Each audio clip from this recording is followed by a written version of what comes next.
All right, how's everyone doing? If you're watching this, hope you're doing good. Yeah, as stated earlier, I'll be going over the tutorial exercise that you did not need to submit, but I think that, something of this nature really is important, particularly if you're going to take international trade. But that's a story for another day. But the main purpose of this exercise is just to analyze allocation of like efficiency in terms of the prices of goods or the units of goods shared. So when we look at question one, we need to pay attention to what's being given to us. There are 40 units of good Y and 50 units of good X between Alberta and Brian, right? Alberta and Brian at points A, C, E, H, and then Alberta at points B, D, F, G, right? So you need to pay attention to that. You need to pay attention to the detail that's been given to you. In fact, to make things interesting, let's share it on, or not make things interesting, but to make things clear, we can share this. I can actually share it on what's this, Google Chrome, so that way we are able to see how we can distinguish between Alberta and Brian's allocations, So for Brian, we'll have this setup, we'll have this view, and then for Alberta, we'll have a different view. So turning the graph upside down. If this was a sit-down exam, you would turn your paper the other way around. You'll probably want to print this out, and then for practice, just turn the paper upside down. But yeah, let's turn it back and look at those allocations. Cool. We can probably zoom in right there. So yeah, you've heard the question already. Now we need to just share the different allocations. It's important. It's like the coordinates in what's this, mathematics, right? I don't know what's happening here, why there aren't any numbers here, and I think the other diagram is the same, which is odd. Okay, so there should be like 10, 20, 30, 40, 50. You'll just basically count there. So when we look at Brian's points, we note that so this is 20 units of good X for Brian, and then 20 units of good Y for Brian. Then we go to point C. There are 10 units of good X for Brian and 30 units of good Y for Brian. Then we go to point E for Brian and notice that there are 10, 20, 30, 40, sorry, not 50, 40 units of good X for Brian. And in that same point for Y, we have 20 units of good Y for Brian. Then when we look at his last point, which is H, we have 50 units of good X and 30 units of good Y. So, it's like high school maths where you did coordinates, you just pinpoint the different points. And then when we look at Alberta from her perspective, now that we've turned the page upside down, we can see that point B, let's look for point B. Alberta has 30 units of good X and about 4, 10, 20, 30. Yeah, 30 units of good Y for Alberta. Then when we go to point D, 40 units of good X for Alberta, and then 20 units of good Y for Alberta. Then when we look at point F, we notice that there are 10 units of good X for Alberta, and then we have 30 units of good Y for Alberta. Then with G, 20 units of good X, 10 units of good Y for Alberta. So just pinpointing them, like coordinates. Cool. Then when we go to the next question, which is question 2, where you were supposed to use figure 2 to answer the question here. And please bear this in mind, this will most likely be in the exam. It will most likely be in the exam. So let's just go through this carefully, understanding the different efficient points. Cool.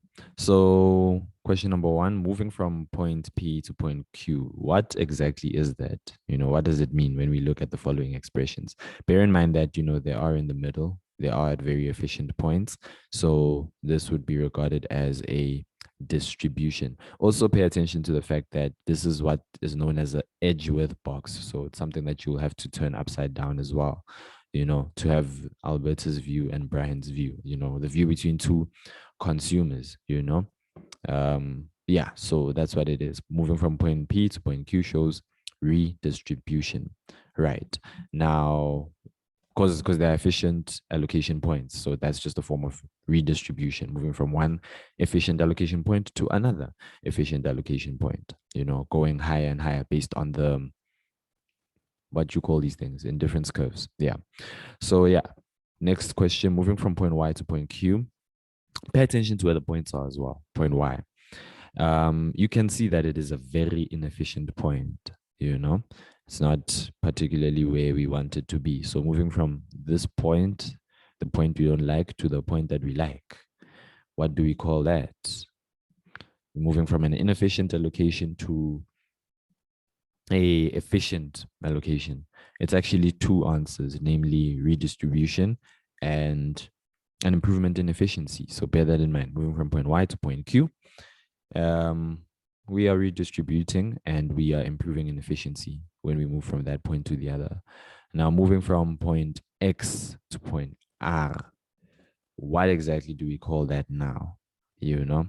This is also an inefficient point, So in essence, what we are saying is that we are moving to an efficient point all the way from here to there. And we call that an improvement in efficiency, and we are redistributing. So this is more or less, it's the same thing from the previous, it's the same answer from the previous question. We are redistributing and we are improving efficiency. Then when we look at the points X, Y, and Z, what do they depict? Now, when we look at these points here, we notice that they are not where we want them to be, particularly in the center where we have efficient allocations. So these points are a depiction of inefficiency, and they're also crossing points. They are crossing with the other the opposite indifference curves. So indifference curves are shaped in this manner, as you know. So they are crossing with, basically, Alberta's indifference curves are crossing with Brian's. I nearly said Botale because of the B.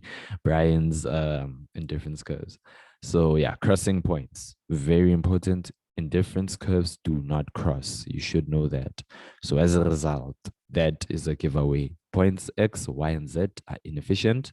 Then you probably know what these points are. They are inefficient. I mean, they are efficient. But what do they depict? They depict points Q, Q, P, Q, R. They're efficient allocation points. However, they do depict consumption efficiency right over there. Now we move on to the next question. Please note, chapter 8, very important chapter, that one. And now we move on to this question, the final question. And before I go there, before I carry on, bear in mind that, this drawing may look somewhat complicated, and you might have to draw like a line, not even draw like a line, draw a line in the intersection point. So let me show it to you, because I can show you better than I can say. Yeah, let's move on to a new screen right here. Yeah, so drawing the line, drawing a bold, horizontal bold line on that intersection point.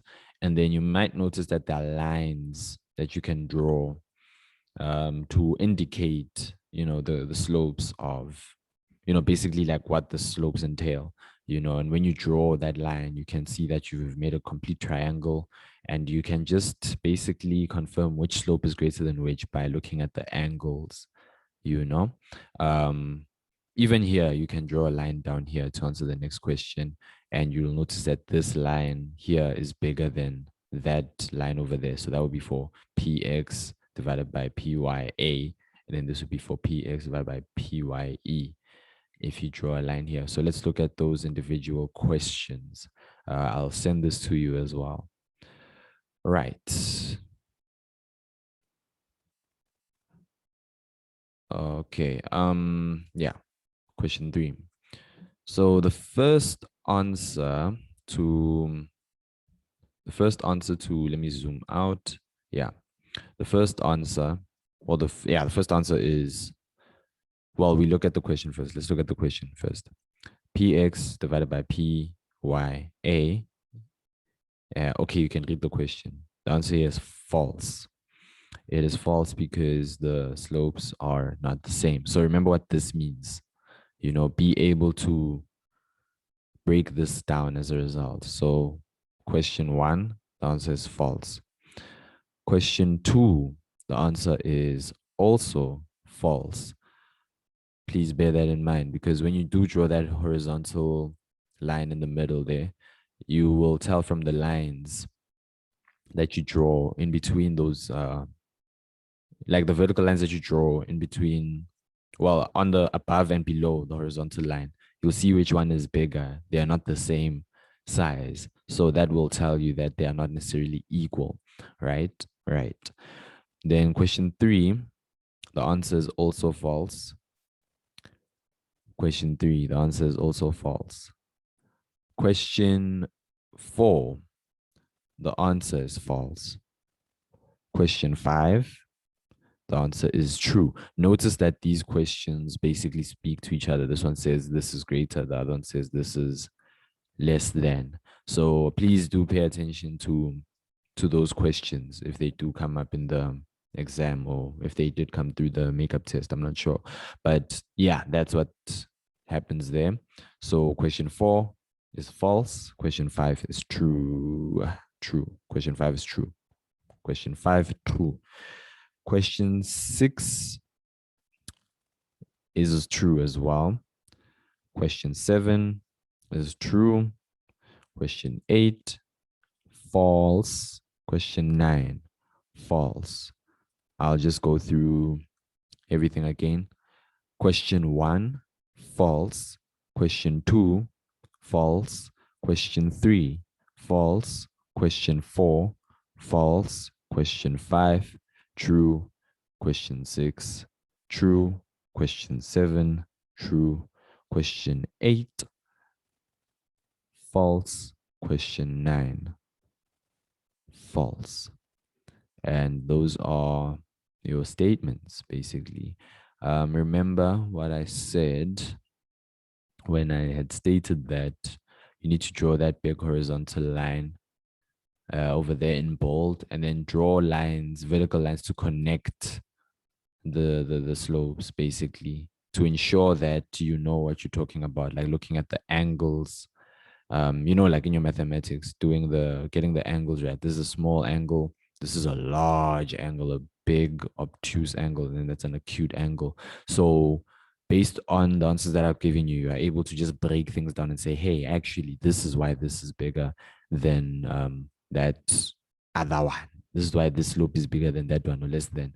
And like I said, if you're to draw an imaginary line here, so pay attention here, drawing the line here, drawing the line here. You see that line, over there? Yeah. Okay. So that line is bigger than this line. And that already told you, oh, no, man, these things are not equal. So it's important to bear that in mind, because when you draw that line there, you can see that this angle is a bit smaller. That one is slightly bigger than that one. Just that small detail, paying attention to detail and seeing, oh, no, something is amiss here. But that is the tutorial exercise, and I hope everyone is doing well. Bye.